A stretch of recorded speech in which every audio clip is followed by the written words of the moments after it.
I think I want the world to hear that we have a lot of young people that when their ideas are accepted, I think it can make the world more comfortable for us to all to live in.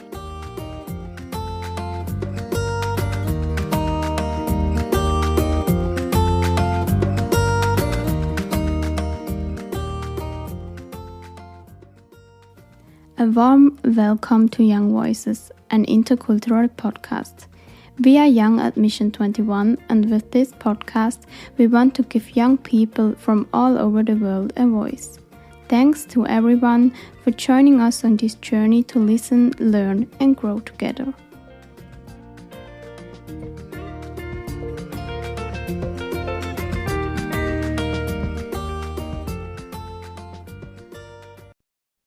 Hello everyone, today it's me, Nina, and Barbara from the Young at Mission 21 team, and we are very happy to welcome today's guest, Janet. She studied agricultural economics and extension and obtained a Bachelor of Technology and Agriculture from the Modibo Adama University in Nigeria. Janet is a former youth ambassador and was also involved in other of our projects. Thank you so much, Janet, for being here today and sharing your experience with us. Thank you.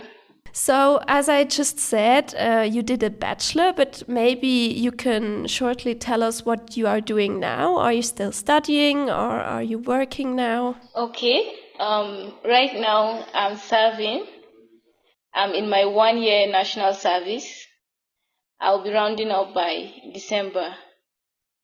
It's normally done like this in my country, that after your undergraduate degree, you go for a 1-year national service. The government posts you to any states and any organization to serve for a year. Mostly these organizations are field related to what you study in school.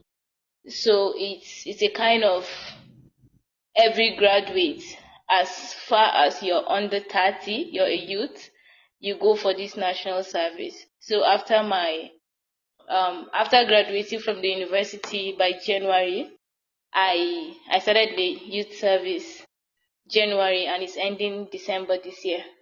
And can you tell us a little bit more about it? What exactly you do there? Okay, I am currently posted to a farm, an organization. It's called Chiroma Nigeria Limited. It's a farm and agro-allied company. We rear cattle, sheep, goats, fisheries, and we handle other projects that are non-agricultural, like construction. Yes, so that, but I base on the agricultural sector because I studied agriculture. But I have some of my colleagues that are in the construction aspect. Okay, very interesting. So, can you tell us where you are during this call? Okay, I'm in the office in my organization. It's in Nasarawa State, Nigeria, very close to the national capital. That's Abuja. It's just 45 kilometers away. It's actually a village, but we have an office there because of the farm, and then because of the construction work we do around the region. So we have an office there. That's where I'm currently. I'm in the office. Are you enjoying what you're doing at the moment? Yes, I am really enjoying it. I happen to learn a lot of things here. Basically, in school, I don't have the field as knowledge of my course, but serving here, I have field experiences. I do go to the farm. I do go to the field. Though I don't treat the animals because I'm not a veterinarian, but when all these things are going on, the treatments, I do go there and see how they do it. I do help out. Yes. So I'm really enjoying it. I Yeah. love it out in the field. That's very great. I'm very happy to hear that you're enjoying it. And I think it's a very good idea. Here, we don't have this kind of service for all. So I think after studying, it's really good if you can do it in the field you are in. It's great to, like you say, to have like kind of the practical experience. I'm also still at university and I often miss the practical part of it because it's all theoretical. Was that the same for you at university? Yes, I had the opportunity in my 4th year in school because I did a 5-year course. So in my 4th year, I was in the field throughout the year for 1 year. So this is my 2nd year of being in the field. And do you feel that like when you finish it, is there an option for you to find a job in this organization, or do you have to look for something totally different? Well, organizations like this normally retain corps members. We come as a national corps member, so most organizations do retain corps members. But when you have other things you want to do, maybe you have other dreams you want to pursue, you're allowed to reject the offer when given the offer to continue working there. And would you want to do that, or what are your plans? You said you're there until December, and what do you want to do after that? Do you know already? Yes, actually, I don't think I'll be staying in this part of the country. Once I'm done, I'm going back to my state where I'm coming from. I have a plan of starting up my own business. Yes, I do interior interior decorations. I do pillows, duvet, and some other interior decors, carpets. All of them are handmade. I do them myself. So I'm planning to go back home and start up my own business. Wow, big plans. Sounds great. So you want to do something totally different than you're doing now? Yes, totally different. Even though I'm planning to further my education, but for now, I think I will start processing that by next year, May. So I have a period of 4 months to 5 months to start up another business before processing an admission. But the master's degree will be also in agriculture. Yes, agriculture. So you're a very passionate woman. Yes, that's true.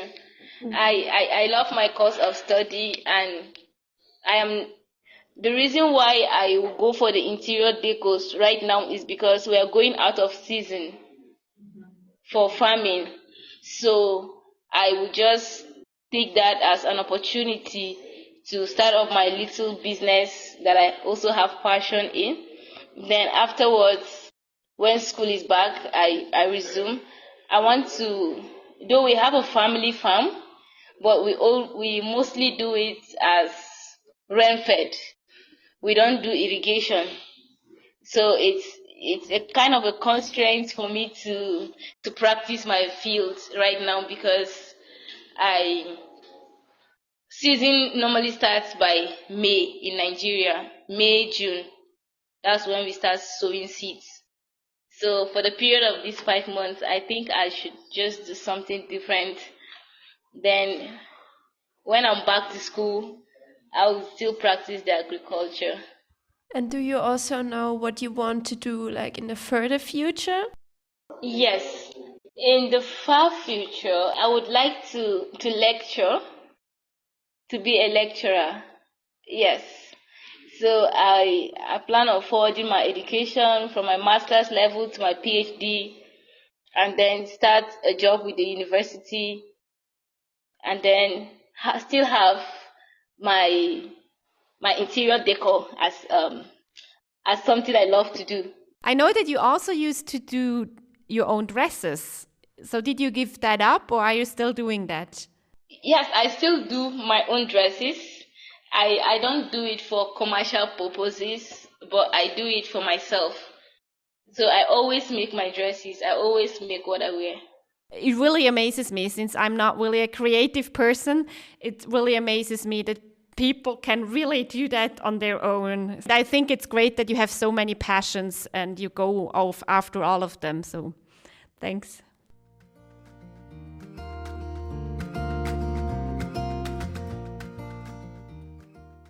Maybe another thing we can talk about, which I think is very much connected to agriculture, is food.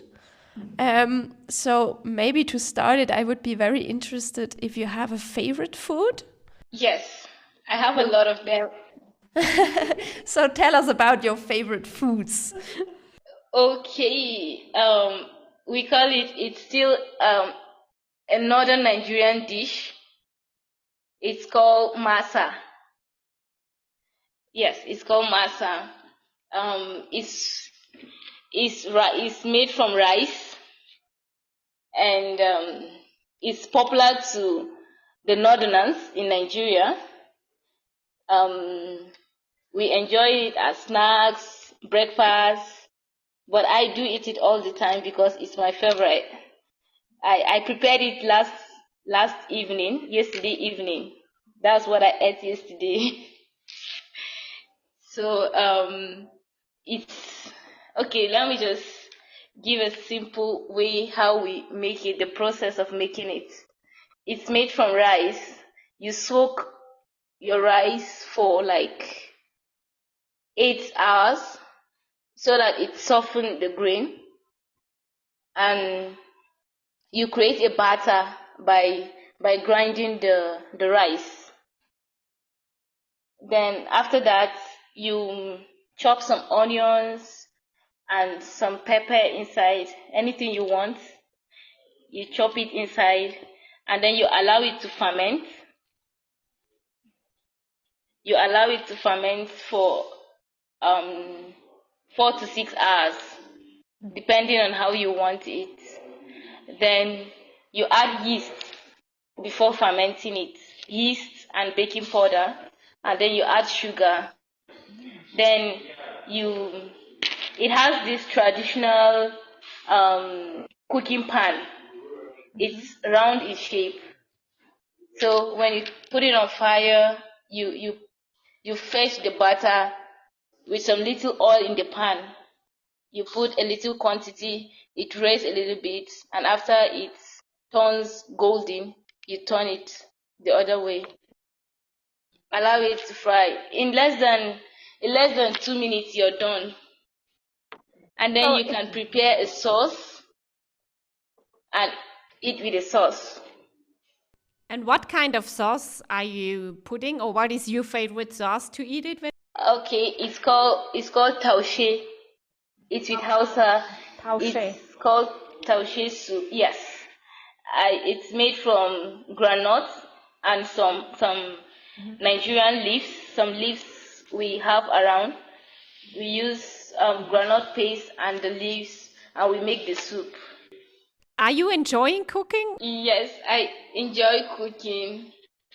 Anytime I feel like eating something, or when I see something online and I want to give it a try, at my leisure time after work, I just go to the market and get the stuff and then make it. I actually prefer cooking by myself than buying food out. So I always make my meals. If it wouldn't be that far, I would like to join for dinner with you. I'll invite you for a dinner in Nigeria.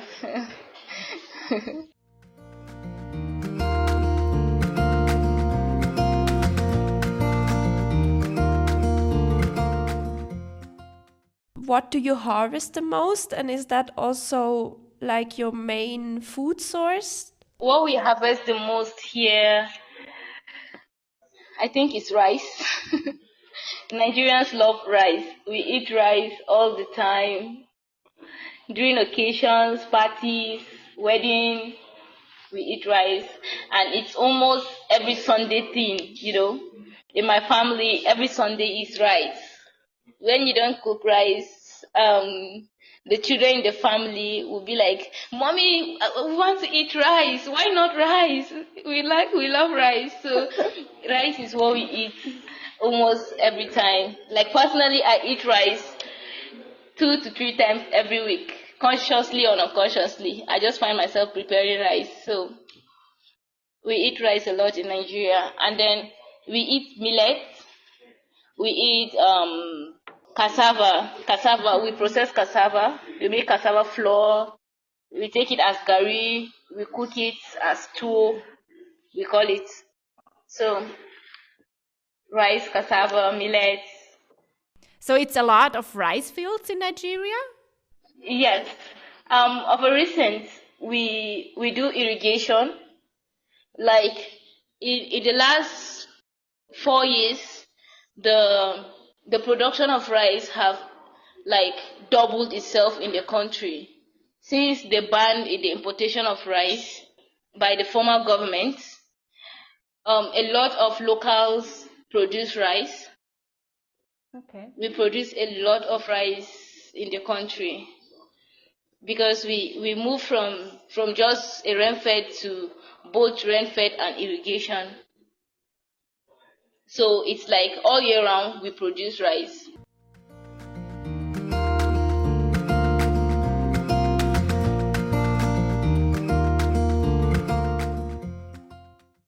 About my country,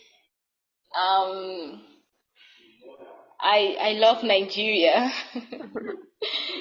I think I'm one of the people that so much love Nigeria. And one thing I so much love about it is the diversity in it. It's one nation, it's one country. It has a lot of ethnic groups. In Africa, Nigeria has the highest ethnic groups. People in Nigeria are diverse. Like in a local government, you can find 10 different ethnic groups, 10 different people. They speak different languages, they have different cultures, their way of life, the way they dress. We are all Nigerians and we live together.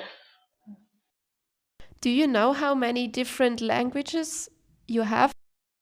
We have above 300 languages that are spoken in Nigeria. In the whole of Africa, Nigeria has the largest languages and ethnic groups. So how do you communicate? Do you speak different languages or do you then use English? Okay, yes, we have 300, but we have like 3 that are spoken in almost all the regions. Like in the northeast and the north central, we have the Hausa language.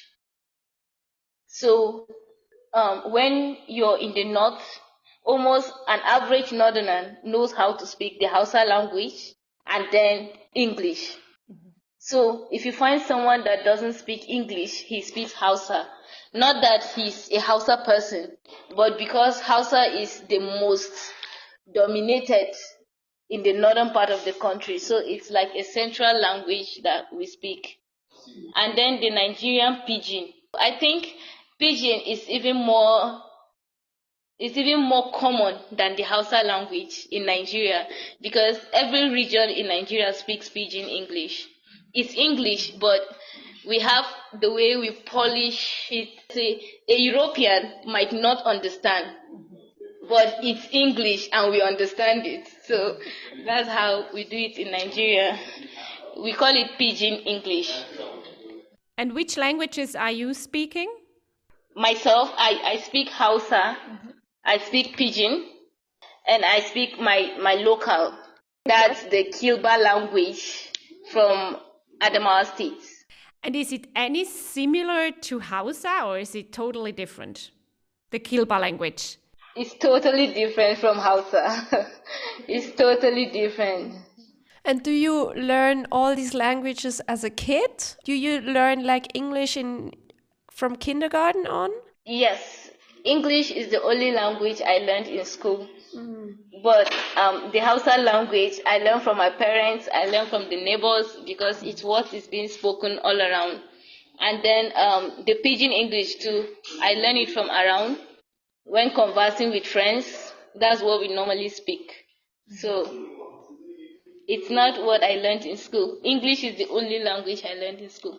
Though the Hausa language, it's part of the curriculum now in my country. We have 3 native languages that is part of the curriculum in school. We have the Hausa, the Igbo, and the Yoruba. There are 3 languages that you can learn in school. Okay. So when you're in high school, you choose any of the 3 in school and attach it to other subjects you study in school. So when I was in JSS 1, junior secondary school, in my year 1, I studied the Hausa, but it's not as if I started learning it in school because I know how to speak it from home. So it's just to do it in a classroom with other people that are from other part of the country and want to learn it.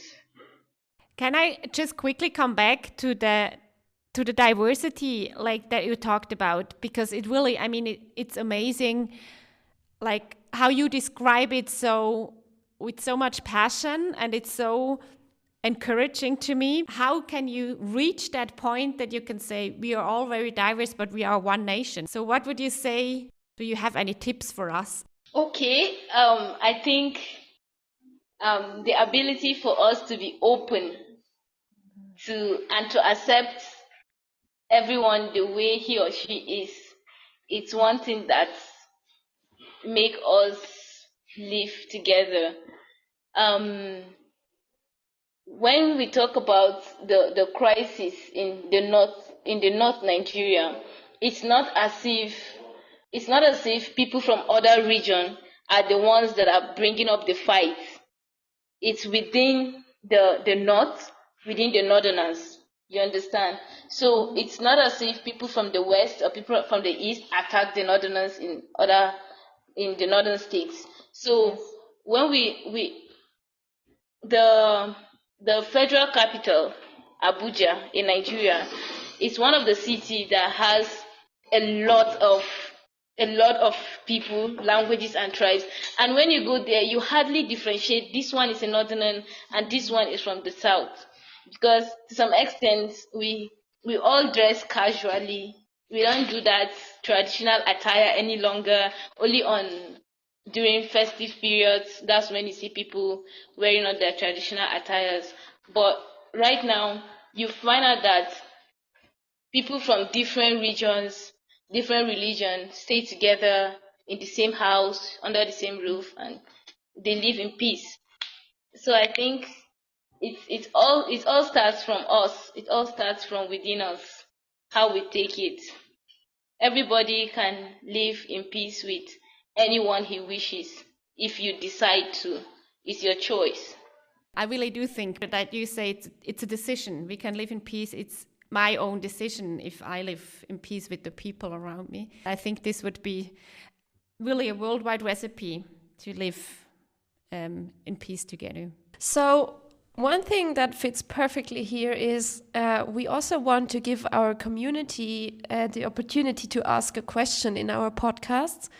And today we would have a question for you that would be, what dreams do you and maybe also other young people in your community have? In Nigeria, of a recent, we have been in this A Better Nigeria movement. A better Nigeria. So I think the dream of an average Nigerian, a dream of an average youth Nigerian, is to be given the opportunity to one day have a voice, especially in the politics of the country. That's the dream of an average Nigerian, to have a say and to have an opportunity to participate in politics. So to really have influence on changes, take responsibility to where the country goes to. This really fits to our planned youth summit next year, because this is really something I think we share worldwide with young people. That young people feel that their voices are not listened to. We will pick that up on our youth summit on the 4th of May, 2024, to give young people a voice. Yes, so I will give you the opportunity if there is something else you want to share. I think I want the world to hear that, and I want the world to know that we have a lot of young people that are passionate. We have a lot of young people that when their ideas are accepted, I think it can make the world more comfortable for us to all to live in. So I want everyone that is hearing me to give the young ones a chance, give them opportunity. There are so many talented people around the world. There are so many talented youths. There are so many talented children. I have been in the children ministry for quite long, and it's so inspiring how I see these young ones come up with very good ideas that I never even think of that. How they come up with it, I don't really know. But I know that these children, one day, they will grow to make the world a better and a more comfortable place to live in. So I want the world to know that we have a lot of potentials. We have a lot of people are just waiting for a platform to express themselves, are just waiting for an opportunity to give up to the world. Some of them are living in areas where they have no access to technology, they don't have access to other people, they don't know how their voices can be heard. But they really have a lot in them. They really have a lot of potentials. And when these potentials are being discovered, I think there will be a change. There will be a change in the world. Well, thank you. Thank you, Janet. This is we feel honored and really feel so privileged that we have the chance to record voices like you. And I also want to add that for me, you are definitely a part of what you just talked about, because I think what you do and what you want to share is so important and inspiring. So, yeah, thank you so much. Thank you. Thank you for joining and for sharing so openly and so reflected. And you are a change maker already. Thank you so much. We really appreciate it. Thank you. And of course, also a big thanks to everyone who listened to us today. And if you enjoyed this episode, make sure to join in next time as we talk to Anne from Malaysia about her organization PACOS, the importance of nature and women empowerment.